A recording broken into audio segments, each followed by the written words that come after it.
The room fell silent the moment she leaned forward, her voice barely above a whisper, yet heavy enough to shatter everything he thought he understood.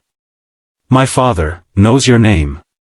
For a second, Aariz Malik forgot how to breathe. The skyline beyond the glass walls shimmered in bright daylight, a city alive and rushing forward, but inside that conference room, time slowed to a painful crawl. His fingers tightened against the polished table, his knuckles pale, his heart pounding with a mix of confusion, fear, and something dangerously close to hope. If you believe in kindness, second chances, and the quiet strength of people who never give up, take a moment right now to like, comment, share, and subscribe to Echoes of Stories. Because stories like this deserve to be felt, remembered, and passed on. Aariz hadn't always looked like someone who carried the weight of the world in his eyes. Years ago, he had been just another young man with a dream, a wife who laughed easily, and a small rented apartment filled with warmth. But life, as it often does, had rewritten his story without asking for permission. Now, he stood in front of the most powerful woman in the company, Saira Qureshi, the CEO whose decisions shaped industries. And she was looking at him not like an employee, not like a stranger, but like someone tied to a past she couldn't ignore. Aariz was a single father. That title alone had cost him more than most people could imagine. After losing his wife in a sudden illness, he had been left with a 2-year-old daughter and a silence in his home that felt louder than any storm. Every morning began before sunrise. He would wake his daughter, Meher, gently brushing her hair while she clung to him half asleep, whispering that she didn't want him to leave. He never told her how much it broke him. He worked odd jobs at first, delivery driver, warehouse loader, night shift cleaner, anything that kept food on the table. Eventually, through relentless effort and quiet determination, he secured a maintenance position in one of the city's largest corporate buildings, Saira's company. It wasn't glamorous, but it was stable. And stability, for Aariz, meant everything. He became known for his work ethic.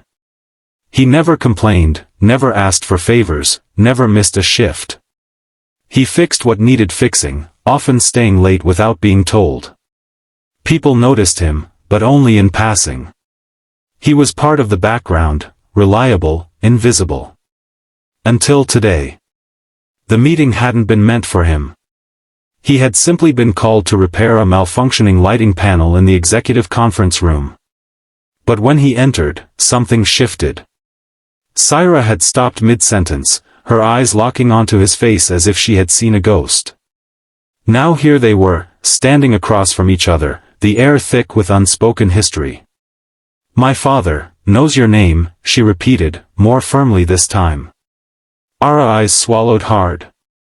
His mind raced, searching for connections, for memories that might explain this moment. But nothing made sense. I don't understand," he said quietly. Saira studied him, her expression a mixture of disbelief and something softer, almost fragile. She wasn't the composed CEO the world admired. In that moment, she was just a daughter holding onto a thread from the past. "You used to work at a small printing shop near Sadar," she said slowly. "About 10 years ago." The words hit him like a sudden gust of wind. "Yes," he replied cautiously. "I did." Her eyes softened. "My father owned that shop." The room seemed to tilt. Aariz's memories rushed back, long days surrounded by the smell of ink and paper, a kind elderly man who always insisted on sharing lunch, who spoke about life with a quiet wisdom that stayed with him long after he left. Mr. Qureshi. He hadn't thought about him in years. "He used to talk about you," Saira continued, her voice trembling slightly. "He said you were the only employee who stayed late without being asked, the only one who treated the shop like it mattered." Aariz looked down, overwhelmed. "He was a good man," he said softly. "He gave me a chance when no one else would." Saira took a step closer. "He never forgot you." There was a pause, heavy and meaningful. "My father lost everything when the business collapsed," she said. "We struggled. There were days we didn't know how we would get through. But he always said, if there were more people like you, things would have been different. Aariz felt a lump rise in his throat. He had never known the impact of those small acts, staying late, helping without being asked, caring when it wasn't required. To him, it had just been the right thing to do. I didn't do anything special, he murmured. Saira shook her head. You did. You just didn't realize it. For the first time in years, Aariz felt seen, not as a worker, not as a struggling father, but as someone who mattered. But the moment didn't end there. Saira's expression shifted, becoming more serious. My father is very sick now, she said quietly. He doesn't remember much anymore. But sometimes, he still says your name. Aariz's heart tightened. He thinks you'll come back, she added.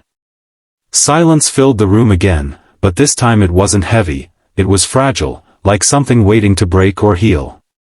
Aariz closed his eyes briefly. His life was already stretched thin. Every hour mattered. Every decision carried consequences. Meher depended on him for everything. But how could he ignore this? The man who had once believed in him, now needed something he could give. He opened his eyes and looked at Saira, his voice steady despite the storm inside him. Where is he? Saira's breath caught, as if she hadn't expected the question. And then, something changed.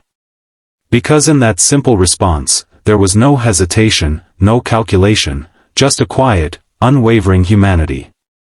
Days later, Aariz found himself standing in a modest room filled with soft daylight.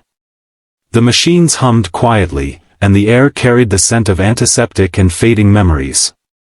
Mr. Qureshi lay on the bed, frail and distant, his eyes staring somewhere beyond the present. For a moment, Aariz hesitated. Then he stepped forward. Sir, he said gently. The old man's eyes flickered. There was a pause. And then, something incredible happened. Recognition. It wasn't clear or strong, but it was there, a spark in the darkness. Aariz, the old man whispered. Tears filled Aariz's eyes. Yes, he said, his voice breaking. I'm here. In that moment, everything else faded, the struggles, the exhaustion, the years of hardship. What remained was something simple and powerful. Connection. Presence. Love, in its quietest form. Saira watched from the doorway, her heart heavy and full at the same time. She had spent years building an empire, chasing success, proving herself to a world that demanded perfection. But here, in this small room, she realized something she had almost forgotten. The things that truly mattered, couldn't be measured in profit or power. They were built in moments like this. Before we reach the end of this story, take a second to comment and share your thoughts, because sometimes, a simple act of engagement can help stories like this reach someone who truly needs them. From that day on, Aariz visited whenever he could. Sometimes Mr. Qureshi remembered him. Sometimes he didn't. But it didn't matter. Because Aariz showed up anyway. And slowly, something began to change. Not just for Mr. Qureshi, but for Aariz himself. Saira made sure of it. She offered him a better position within the company, not out of charity, but out of recognition. She saw his integrity, his resilience, his quiet strength. For the first time in years, Aariz felt like life was giving something back. But more importantly, Meher began to see a different version of her father, not just tired and struggling, but hopeful. And that changed everything. One evening, as the sun dipped low and painted the city in warm gold, Meher looked up at him and smiled. You look happy, she said. Aariz paused. And realized, she was right. Because sometimes, life doesn't change in big, dramatic ways. Sometimes, it shifts in small, quiet moments, when kindness comes full circle, when forgotten names are remembered, when someone chooses to show up even when it's hard. And in those moments, something extraordinary happens. If this story touched your heart even a little, don't forget to like, comment, and share it with someone who might need a reminder that kindness always finds its way back. Because in the end, the CEO's whisper wasn't just a revelation. It was a reminder that no good deed is ever truly lost. And sometimes, the past comes back, not to haunt us, but to heal us.